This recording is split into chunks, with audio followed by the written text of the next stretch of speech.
Have you ever looked at a massive construction project like a huge new airport terminal and just wondered what happens when it all goes completely off the rails?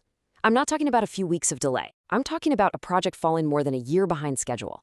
So how do you even begin to figure out what went wrong, let alone prove it? Well, that's what we're going to deconstruct today.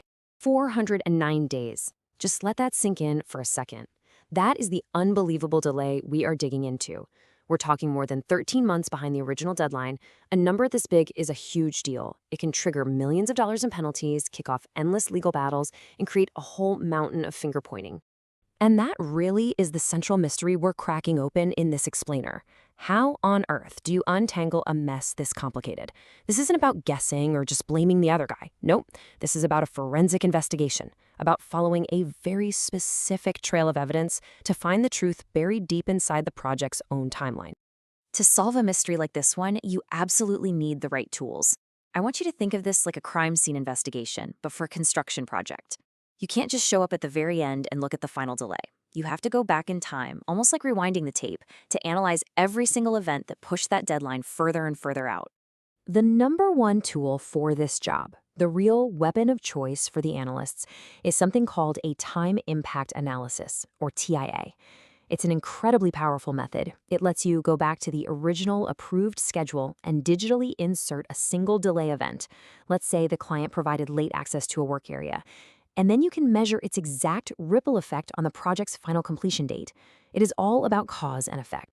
Now, trying to analyze 409 days all at once, that would be an absolute nightmare.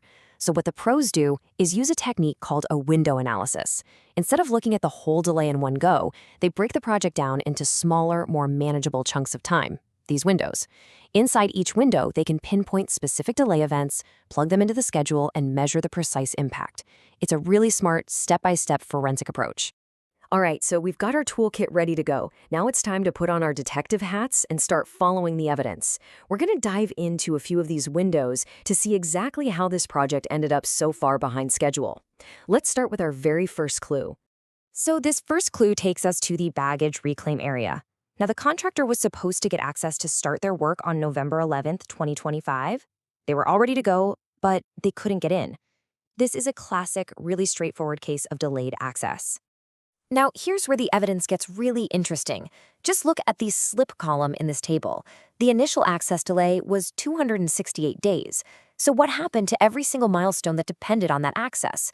The installation, the system completion, the final handover, they all slipped by exactly 268 days. It's like a perfect chain reaction, a row of dominoes falling one after the other. So what does this tell us? It means there is zero ambiguity here. The analysis concluded the impact was, and I quote, clean and isolated. It's a straight line from A to B. The client, who in these contracts is called the employer, failed to provide access on time. And that one single failure directly caused a 268-day delay to this entire section of the project. Case closed on this one. But, massive projects are rarely that simple, are they? Our next clue, which we found in the inbound arrival system, is a bit more complex. In this case, it wasn't just one problem. We had two separate issues, both caused by the client, happening around the same time. It was a real double whammy, and that makes the analysis a lot trickier. This slide really shows you the difference between the plan and the messy reality. The baseline logic on the left was the happy path: get access, install the system, and finish on time. Simple, but the impacted logic on the right shows what really happened: a double hit. First, access was delayed by a whopping 225 days.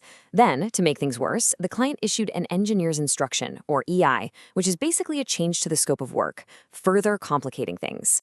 So, you might be thinking, did these two delays add up to something even bigger? And this is a really key point. No, they didn't. The analysis showed that the engineer's instruction happened during the 225-day access delay. They were sequential, not happening at the same time. The access delay was the main driver here, and the EI simply confirmed that even when they did get access, there was just no way to catch up. The total impact stayed at 225 days, all of it on the client's shoulders. Okay, so we've looked at a couple of the individual puzzle pieces. Now it is time to zoom out, connect all the dots, and see the whole picture. This is the part where that huge 409-day delay finally starts to make sense. And here it is. This is the master table, the real smoking gun of the whole investigation. Each row is a different window of the project, the outbound baggage system, check-in areas, you name it. And you can clearly see the delay for each one, from 166 days all the way up to that massive 409-day delay for the final section. The big takeaway is this. This wasn't one single catastrophic failure. It was a series of 5 distinct, major delays, all traced back to the same root causes: delayed access and scope changes coming from the client. So, with all the evidence laid out so clearly, piece by piece, window by window, this entire investigation leads to one pretty undeniable conclusion, and a very formal request. The verdict is in. The time impact analysis proved that every single critical delay was what's called an employer risk event, which is just a contractual way of saying it was the client's responsibility. On top of that, the analysis found no concurrency. That's another key term that means the contractor wasn't causing other delays at the same time that could have muddied the waters. In this situation, the responsibility was crystal clear. Based on this mountain of evidence, the contractor formally requested an extension of time, or an EOT. And notice, this wasn't one blanket request for 409 days. No, it was a specific, evidence-backed request for each individual part of the project, matching the exact delay proven in the analysis, from 166 days for the outbound system all the way up to the full 409 for Section 2. And this right here is why all of this matters so much. An approved extension of time gives you new official deadlines. But more importantly, it means the contractor can ask for confirmation that no delay damages or penalties will apply. And with a 409-day delay, trust me, those penalties could be financially crippling. This analysis is their shield. This whole story leaves us with a final, really crucial question. In these massive, multi-year mega projects with just a dizzying number of moving parts, are huge delays like this simply inevitable? Are they just an unavoidable cost of doing business? Or can forensic tools like time impact analysis do more than just prove what went wrong? Can they actually teach us how to prevent these disasters from happening in the first place?